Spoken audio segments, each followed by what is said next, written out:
Sir पहले तो अपने बारे में थोड़ा सा बताइए। जी, मेरा नाम राजेश कोश है। मैं पेशे से एक एडवोकेट हूँ और हिमाचल प्रदेश कोली समाज जो एक पंजीकृत संस्था है उसका मैं प्रदेश महासचिव हूँ। तो आज ये इतनी बड़ी रैली क्या कारण है इकट्ठा होने का? देखिए, इसका कारण है जब भी कोई किसी विशेष समुदाय के हक छीने जाते हैं तो ऐसे जन सैलाब तो आएंगे ही, बल्कि आने वाले समय में इससे ज्यादा भी देखने को मिल सकते हैं, क्योंकि इस क्षेत्र में एक बहुत बड़ा तबका है जो अनुसूचित जाति का है, जिसकी आबादी लगभग 40% है। उनके हकों को छीनने का जो सरकारें काम कर रही है, प्रदेश सरकार भी उसमें सम्मिलित है और केंद्र की सरकार भी।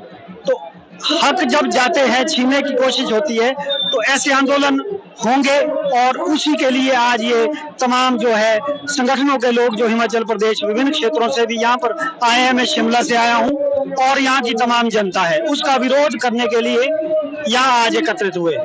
एक बड़ा सवाल यहाँ पे उभर के आता है कि ये जो आपका आंदोलन हो रहा है ये हाथी के विरोध में है या जो एट्रोसिटी एक्ट और जो छुआछूत जो किया जाता है उसके बारे में? देखिए, सीधा सीधा जो विरोध है वो इस क्षेत्र को अनुसूचित जनजाति जो घोषित किया जा रहा है, थोड़ी देर के लिए मानते कर लो, लेकिन क्या ये चीजें सरकार इस बात के लिए हमें आश्वस्त करवा सकती है कि इस क्षेत्र में, क्योंकि हिमाचल प्रदेश का सबसे संवेदनशील इलाका है जहां पर अत्याचार के सबसे ज्यादा मामले अनुसूचित जाति के साथ होते हैं, क्या वो कम हो जाएंगे? बिल्कुल नहीं होंगे, क्योंकि अभी भी लोगों की मानसिकता बहुत ही इस मामले में गलत है और अत्याचार होते हैं इस क्षेत्र में, फिर भी होंगे। और साथ में जो एक हथियार है, एक कानून है अनुसूचित जाति के लोगों के पास, अनुसूचित जाति जो हमारा SC/ST एक्ट है उसका निरस्तीकरण हो जाएगा, क्योंकि जब एक दर्जा पूरा अनुसूचित जनजाति का मिल जाएगा तो कैसे वो एक्ट काम करेगा? वो एक्ट खत्म हो जाएगा, तो हम लोगों के पास कोई अत्याचार के खिलाफ लड़ाई लड़ने के लिए कोई बड़ा हथियार नहीं बचेगा। तो ये एक सबसे बड़ा विरोध है।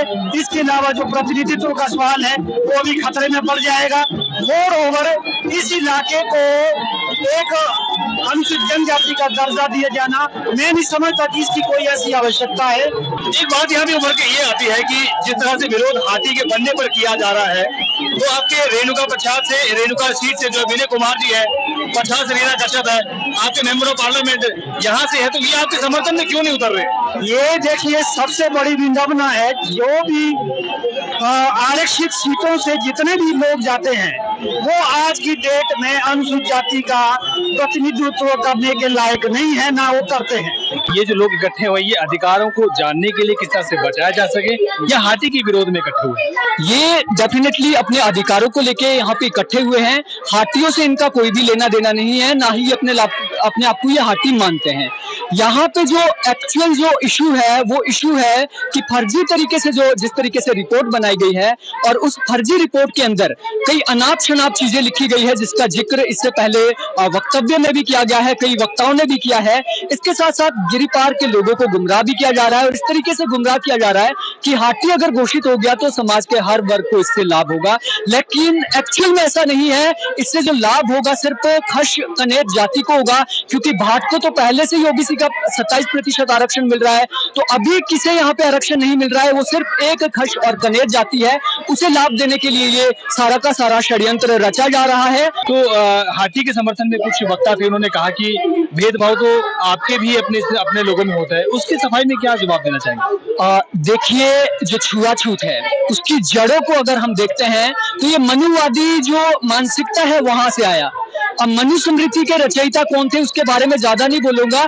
मनुस्मृति की ये जड़ें हैं जिसने ना केवल पूरे समाज को टुकड़ों में विभाजित किया है, बल्कि हमारे समाज को भी टुकड़ों में विभाजित किया है। आज हम जगह जगह पे सामूहिक भोज भी कर रहे हैं और सभी लोग आज एकत्रित हैं। आपने देखा होगा यहाँ पे हजारों लोग यहाँ पे एकत्रित हुए हैं और हजारों लोग आज एक जाति के नहीं है। जिस तरीके से ये आरोप भी लगाते हैं कि एक जाति भड़की हुई है और एक ही जाति एट्रोसिटी एक्ट केसेस करती है, एक्चुअल जो रियलिटी है उसको समझने की जरूरत है। आपको क्या लगता है कि अगर हाथी बन जाता है, मान लेते हैं एक सेकंड के लिए मान लेते हैं बन जाता है, तो आपके एट्रोसिटी एक्ट जो आप कह रहे थे जिसका संरक्षण मुझे चाहिए, और किस तरह की मुश्किलों को जो है वो आपके समुदाय को झेलना पड़ेगा?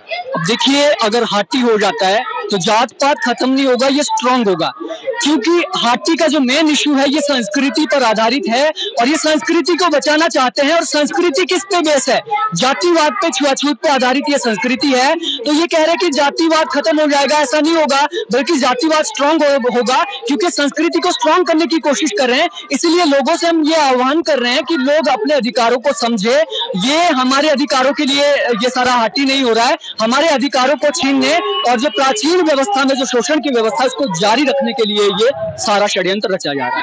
दूसरी जो हाथी के समर्थन में वो तो कह रहे हैं कि आपके लोग भी उनके साथ मिल के आगे चल रहे ताकि हाथी को बनाया जा सके। तो अगर हाथी नहीं बनते हैं तो कितना फायदा आपको, आपके समुदाय को होगा? अब देखिए, अगर ये हाथी हो जाता है या ना हो जाता है ये तो भविष्य के गर्भ में है, लेकिन जो ये लोग बोलते हैं कि हमारे लोग भी इनके साथ है, हमारे लोग, तो वो गिने चुने लोग हैं जिनको उन्होंने प्रधान बनाया है, उप प्रधान बनाया है, वो दिखाने के लिए ये सिर्फ एक मतलब जो एक पत्र जो आप कह सकते हैं प्रचार होता है, उसके लिए इन्होंने कुछ लोगों को खरीद कर, कुछ लोगों को एजेंट बनाकर, हमारा एजेंट बनाकर ये साबित करने की कोशिश की है कि ये लोग हमारे साथ है, हमारे लोग इनके साथ है। ऐसा बिल्कुल भी नहीं है। आप यहाँ पे भीड़ से ही अंदाजा लगा सकते हैं, यहाँ पे हजारों की संख्या में हमारे लोग मौजूद है, लेकिन उनके साथ दो चार ही लोग, शिवचंद जैसे लोग उनके साथ जाते हैं। और ये वास्तविकता है कि उनके साथ हमारे लोग नहीं है, सिर्फ कुछ एक पदाधिकारी पैसे देकर या फिर एजेंट बनाकर उन्होंने अपने साथ रखे हैं। तो अगर हाथी नहीं बनता है नीरज जी, तो कितना फायदा होगा आपके लोगों को? क्या फायदा होगा, हमको समझना चाहेंगे, दर्शक भी। अगर ये हाथी नहीं होता, सबसे पहले तो हमारा एट्रोसिटी एक्ट बहाल रहेगा। दूसरा, यहाँ पे पैसा एक्ट लागू नहीं होगा, तो ये जो जातिवादी मानसिकता वाली जो कुमली प्रथा है, जो आपकी जातिवादी जो आपकी संस्कृति है, वो यहाँ पे दोबारा से स्थापित नहीं होगी। यहाँ पे जो डेमोक्रेटिक तरीके से चल रही जो न्यायिक व्यवस्था है वो जारी रहेगी। हमारा रोस्टर सिस्टम बहाल रहेगा, हमारे ऊपर अत्याचार नहीं होंगे और यहाँ पे समानता आएगी। जैसे धीरे धीरे आपने देखा होगा कि जाति डिग्रेड हो रही है, और डिग्रेड होने का जो कारण है वो संवैधानिक प्रावधान है। अगर ये हाथी होता है तो डेफिनेटली इससे जातिवाद को और ज्यादा बढ़ावा मिलेगा। हाथी नहीं होता है तो डेफिनेटली कहीं ना कहीं ये हमारे फेवर में होगा। और दूसरी बात, अगर ये हाथी हो भी जाता है, अगर सरकार हाथी करना ही चाहती है, सिर्फ दो चीजों के ऊपर हमारा उनसे आग्रह है कि वो एट्रोसिटी एक्ट को बहाल रहने दे। एक्चुअल आंकड़ा अगर आपने देखना है, सोशल वेलफेयर की वेबसाइट पे आप जाइए और वहां पे जितने भी केसेस हुए हैं वो अपलोड किए गए हैं। और ये जिस तरीके से बोलते हैं कि फर्जी केस लगाए जाते हैं और पैसा कमाने का एक साधन है, पांवटा साहिब जो समिति है उन्होंने प्रेस कॉन्फ्रेंस में ये बात बोली थी, बिल्कुल मनगढ़ंत चीजें ये बोलते हैं। और एट्रोसिटी एक्ट को ये क्या है, बदनाम करने के लिए कोशिश करते हैं। आप लोग खुद सोचिए, अगर सही मायने में भी हम एट्रोसिटी एक्ट, अगर एट्रोसिटी हुई है तब भी हम रजिस्टर नहीं कर पाते हैं। यूएन में एसपी को डीएसपी लेवल तक हमें फोन करने पड़ते हैं, तब जाके उसमें रजिस्टर होते हैं केस। और ऐसा नहीं है, बिल्कुल भी ये गलत तरीके से पेश किया गया है। एट्रोसिटी के कोई भी गलत केस नहीं होते हैं।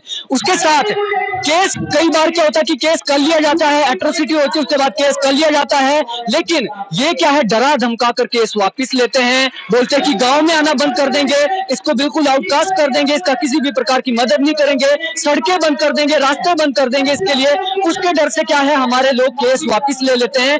और केस वापिस लेने का खामियाजा क्या होता है, ये बाद में उसको इस तरीके से शो करते हैं कि फर्जी केस था, एक्चुअल में रियल केस था, लेकिन डरा धमका कर जो केस वापिस लिया गया उसको बाद में फर्जी घोषित किया जाता है।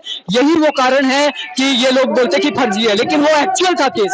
आपके पच्छाद से रीना कश्यप जी आपके समुदाय से आती हैं, विनय कुमार जी हैं, यहाँ के मेंबर ऑफ पार्लियामेंट है यहाँ पे, तो आपके वो पक्ष में क्यों नहीं उतरे अगर इस तरह की बात जनमन थी तो? देखिए, कोई भी पॉलिटिकल पार्टी होती है, उसका अपना एक एजेंडा होता है, अपना एक प्रोपोगेंडा होता है, उसका अपना एक वोट बैंक होता है। अब भाजपा सरकार वो केंद्र की हो या राज्य की हो, उन दोनों ने भरसक प्रयास किए हैं कि किस तरीके से हम हाटी क्षेत्र को, मतलब इस जनजातीय दर्जा इसे दे पाए, गिरिपार के क्षेत्र को, और उनके एजेंडे का प्रमुख एक हिस्सा है। और रीना विनय कुमार भी वो रीना कश्यप हो, सुरेश कश्यप हो, वो वीरेंद्र कश्यप जी हो, जितने भी ये विनय कुमार जी हो, कांग्रेस के हो, जितने भी ये पदाधिकारी है, कहीं ना कहीं अपने वोट बैंक के लिए ये काम कर रहे हैं।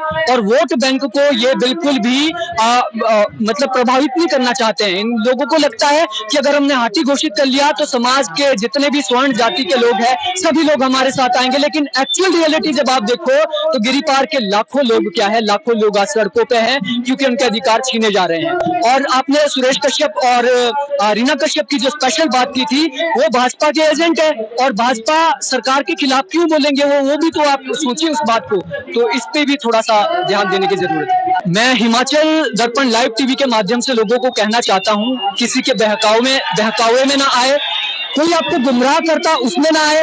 आज गिरिपार का अधिकतर जो युवा है, आज गिरिपार के अधिकतर लोग है, शिक्षित है। आप लोगों के पास मोबाइल है, इंटरनेट है, आप लोगों के पास राइट टू इंफॉर्मेशन एक्ट है, आप लोग सच्चाई की गहराई तक जाइए। आज हम लोगों को जो ये पता लगा है कि किस तरीके से हमारे साथ गलत हो रहा है, आरटीआई के माध्यम से लगा है, इंटरनेट के माध्यम से लगा है, ऑफिशियल वेबसाइट के माध्यम से पता लगा है। तो गिरिपार के लोगों को एक ही संदेश है, आप लोग जागरूक बने, अपने अधिकार को समझिए और अपने अधिकारों के लिए लड़ने के लिए आ जाइए। हो सकता है ये लड़ाई आज की नहीं है, आज से 10 साल तक भी ये लड़ाई चले, लेकिन हमें इस लड़ाई से पीछे नहीं हटना है, यही हम संदेश देना चाहते हैं। बहुत धन्यवाद। धन्यवाद।